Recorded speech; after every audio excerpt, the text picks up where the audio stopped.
Hi everyone, this is me Roshni, and this is a part of the series that I'm starting on every Tuesday and Thursday, where you would hear from me on Saturday, maybe on Saturday, but Tuesday and Thursday definitely, where I would write a post on my LinkedIn, and I would try to explain that in depth on my Instagram. And if you have any questions, I highly encourage you guys to ask me those in the comment section rather than in the messages, because in the messages, if I help you, I'm just helping one person. But if you ask me in the comment, so many other people can read, and they can find it to be useful as well. So please ask me in the your questions in the comment section, and I'll try my best to respond. So let's get on to this post. This is a post where I help you to make a killer LinkedIn profile. There was a recent attendee whose name is Akhilesh, who had come into my onto my webinar, and I was helping him to just proofread his LinkedIn profile. So these are the suggestions that I am giving to him, and that could be useful to you. You can apply it to your profile as well, and it is going to be very helpful if you follow these things, because I have helped people, and I can see the improvement in their profile views. So these are suggestions from me, but be sure, make sure that you kind of see your profile views. If your profile views are increasing, then your profile is actually really good. So and if your profile views are increasing, if people are landing on your profile, and if you don't have a good profile, then it actually creates a very wrong impression. So this is what is going to set up the foundation for a very good profile. Sorry if I'm going fast. Number one is profile photo. How your profile photo should be, it should actually mirror your profession. It should be formal, I would say, because LinkedIn is a very professional network, and it should also showcase your personality, and at the same time it should be very welcoming. If you see my profile photo, you would actually see that there is a big smile, and that is how I am in reality also. And because of that thing, because there is a smiling face, people think that I'm welcoming, which I am. But what I'm trying to say is, if you have a very poker face, or if you have a very sad face, that doesn't really come across as approachable, and a lot of times people are not going to approach you because of that. So make sure that you have a really good headshot photo that is taken and that represents your personality. And at the same time, that this is the profile photo that goes around everywhere on LinkedIn, wherever you're commenting, liking, or doing anything. So make sure that this is a good one.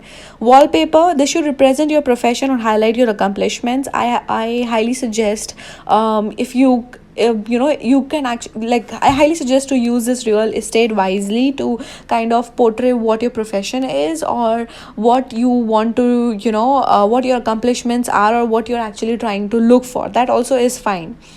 And I have sometimes used Canva to design it, and I've seen people using that. So that's a very good way to use that real estate. Headline, focus on what you can give as to what you want. A lot of times what I see people writing on the headline is actively seeking for, or a master student at this is this. Then other thing is, people just kind of mention who they are, rather than mentioning what service they can provide. See, for example, if I'm coming to your profile, there is something I want. That's the reason I'm coming to your profile, and I want to see if you can cater to that needs or not. And if you make the job of the recruiter hard for them to find what they are looking for, it's going to be really really hard. They're going to just get distracted and lose interest. So for example, if you were writing a question paper, and if you write in bold, or completely like bulleted points, what the teacher is actually looking for in the answer. So if you give the teacher what she or he is looking for directly, it's so much easier for them, and you're going to save them time, and you're going to save them efforts, and that is the reason they are going to like it.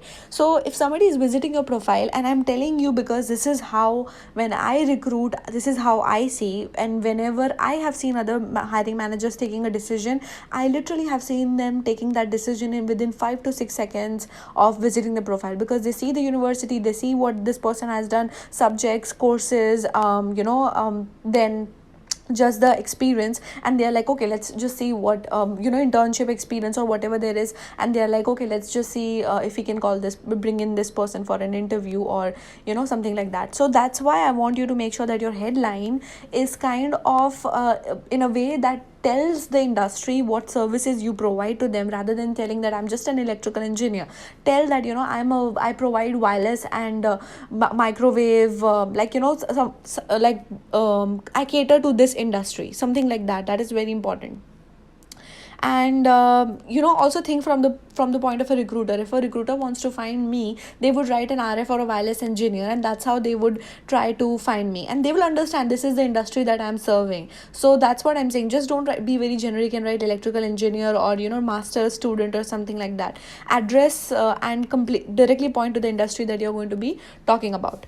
And summary section should always be first person. Don't write that in a third person way. And in this section, you need to tell your story and your motivation behind the profession you choose. I highly recommend that you have top 5 to 7 your technical skill sets, as well as your accomplishments, or your accomplishments mentioned in the bullet. Don't make it too big. This should be actually short and sweet, and this could be kind of like a cover letter, but in a very short form, because the recruiter just should get an idea about your personality and your motivation, and why you are doing what you're doing, or why did you choose the profession that you chose.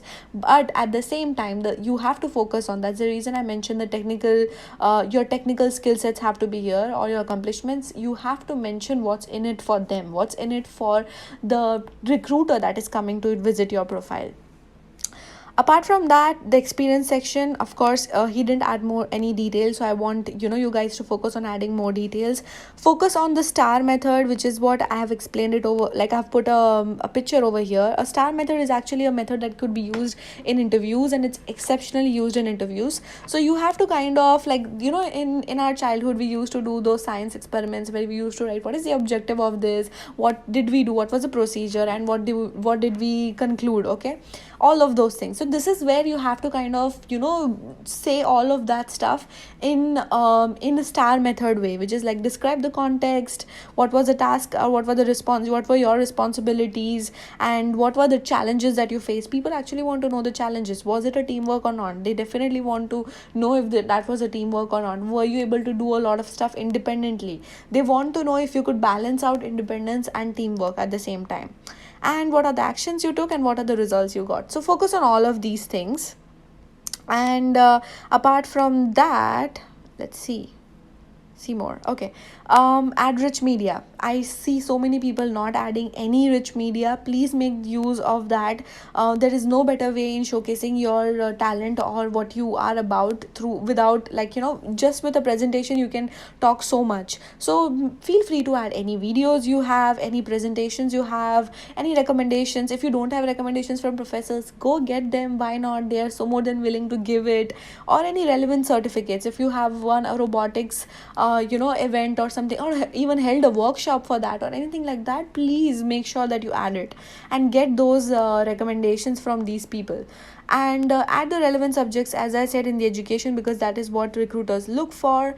And get recommendations from professors. You can get a recommendation in the paper form, which you could add in the rich media, or in an email form that you could save as a rich media and put it over there. Or you could actually just directly get the recommendation from the professor if they use LinkedIn. Make sure you follow the page of the firm you're interested for. There are so many times when I see the profile of the person and he says he's interested in Qualcomm, and then I go to his profile and I'm like, oh, he has not even added Qualcomm in his interest section, so he's not even following the page of Qualcomm. So something like that. That is why I just want to make sure that you do that, and choose the top 3 skills and endorsements that match your profession, career, interest. There are 50 skills that you can add, and out of that I want you to choose the top 3. That's what LinkedIn allows you to do. So choose those 3 very wisely, because people will come and endorse you there. And if you want to initiate a conversation with people, start giving them endorsements, because before asking them, give them something. So let me know what your thoughts are. Any comments or any confusion or anything that you would want me to go into deeper for, please let me know. Thank you. Bye.